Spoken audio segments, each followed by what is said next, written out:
Hey, what's up, everybody? BDO44 coming at you with another video. All right, so let's talk about Dennis Schroeder because, of course, I'm sure everybody knows that Dennis Schroeder is, I don't know if it's a tweet or IG response or something like that, but he was talking to LeBron James via social media and essentially said, "Hey, let's run it back. Seems like they're gonna need a point guard, that kind of thing." Paraphrasing, of course. And so I figured it would be a good idea to kind of bring up Dennis Schroeder and kind of bring some understanding, I guess, to what the situation is there.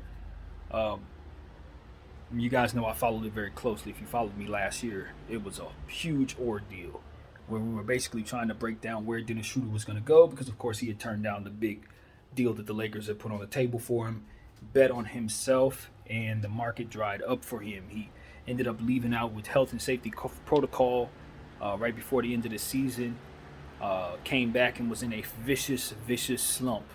And it just hurt his entire free agency situation because, of course, he was someone that was trying to get the big money. He was trying to bet on himself and get that. So it did not work out. And we kind of broke down on this channel where we thought he may end up. And I said that Boston made a whole lot of sense after deducing that pretty much nowhere else did.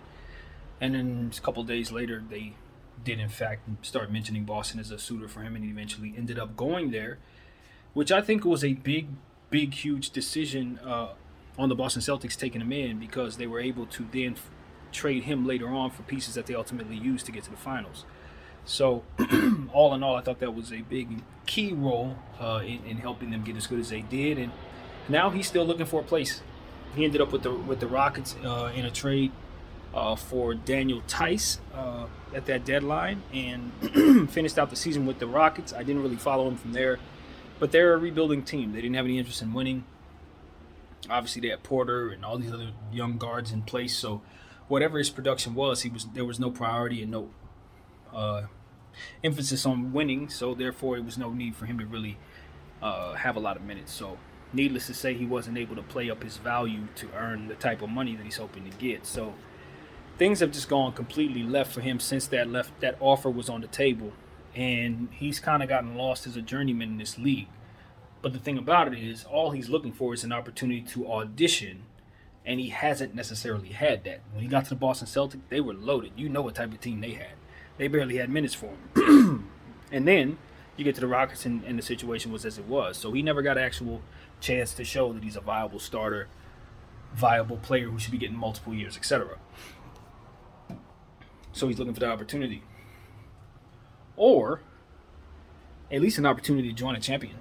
Because you can obviously increase your value when you're a champ. So if he were to say go to a Laker team, have an intricate role in the playoffs, people can remember what type of talent he provides, remember what he provided the Atlanta Hawks, which is ultimately why the Lakers were so interested in bringing him in. And then from there, we're interested in putting that type of money on the table. Clearly, his talent dictates that he's just not some regular old role player. He can contribute. So, given the fact that we haven't seen him play well in a while, and the last time we seen him in a Laker uniform, he didn't look very good.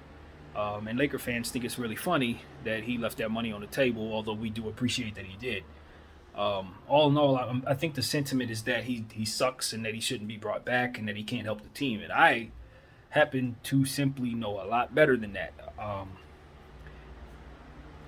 There were specific reasons for why he struggled. One of them was the different things that we had him doing in the lineup when he came back from health and safety protocol, which was interesting because we had players going in and out of the lineup based on injuries and things of that nature at the time. We had the Montrezl Harrell situation with Drummond as well, so that was a different type of situation that he was coming back to than what he had left. So you couple that with him not necessarily being able to hit a shot at all, and his defense being porous, which I think was ultimately a result of his conditioning, given the fact that the man had COVID. I think it just ultimately was a really bad set of circumstances that came his way all at once. Boom, boom, boom, boom, boom. And it made him look even worse because he had left that money on the table and was very demonstrative about betting on himself. But I don't know that he had an opportunity to necessarily see that fail. You know what I mean? It's like if he would have been somewhere where he could have had 40 minutes a game, 30 minutes a game, 35 minutes a game, or whatever, and been a starter, maybe he could have earned himself a contract that we would not laugh at all. But, just as I always say, paths. Sometimes guys take certain paths. I don't necessarily know what happened in Atlanta. I don't remember nor know. But for whatever reason, he didn't stay there. And so, it's one of those situations where once you get out into the open market, you leave your home team, so to speak. Now it's just about how your path allows you to go, how injuries go. Maybe you're lucky enough to fall into a system that needs you, and you show enough of yourself in that system. Maybe another team covets you, and that's how guys keep their careers going. But sometimes you run into situations like this where you get typecast and you never really get a chance to show what you can do again. Or if you do, maybe an injury picks up or something like that because of the inconsistencies of minutes that you may face. And as a result, you may have yourself in a situation where you never get a chance to show. So, in my mind, I don't see any harm in bringing back Dennis Schröder because he's caught up in this web of not being able to prove himself. And because of it, I think he has fresh legs. I think it's a situation where because he hasn't played a lot of basketball, he should be ready to go. And because of what he's been through with the market these last couple of years, he should come at a very strong discount for the Los Angeles Lakers. So he's been one to drive a hard bargain. Obviously, we're the franchise that was looking at him as somebody we pay, I don't know, God knows amount of money. So he probably thinks we value him at least above what the normal rate would be, and that's logical. However, given our cap situation and what we saw him look like last, his value's not like that anymore. So if anything, we're just signing him on for a 1-year deal and try to see if we can give him an opportunity to audition for a spot in a long-term situation in the future. So if for some reason the Lakers take a chance on him, I think he can only be a plus at a very, very, very strong discount. Now, he got to take that discount. That's the bottom line. So if he come in here talking about I want $8 million a year or something like that, we're not giving that to him. And it's not because he doesn't deserve it. It's just because the market dictates he doesn't deserve it. Again, he's going to have to prove that again. And that's not, I'm not saying it's fair. I'm just saying it's the way it works. And so that's what it is. He ain't going to be able to demand more than probably about $2-3 million this upcoming season. So that's what I expect. Something like that for him with us. Now, if he goes somewhere else, maybe he gets lucky. Maybe line with San Antonio or align with Utah or Indiana or the Knicks or something like that, and maybe get a couple more million on top of that. But again, those situations don't really help him because they're tanking, and so chances are they're probably not going to want to see him down there audition, so to speak, or what have you. But all in all, I think a player like that, what is he? Probably about 29 now, something like that. He probably wants to be in a winning situation above all else. Since he's had such bad luck with the market, it's probably just one of those times. Just all right, let's get to a situation where we're winning, and then maybe we can start finding ourselves in a situation where maybe I can land here long term and we can build from there, or I get traded into a situation where I land somewhere where, you know what I mean? That's basically what you're looking at if you're Dennis Schröder. So I would be very happy to run it back with the Lakers if I'm him. And if I'm the Lakers, depending on how things go from here. Obviously for us, the team is different than the one he was on. And I really haven't assessed how he looks on this team as of yet, especially if we're bringing in Kyrie Irving.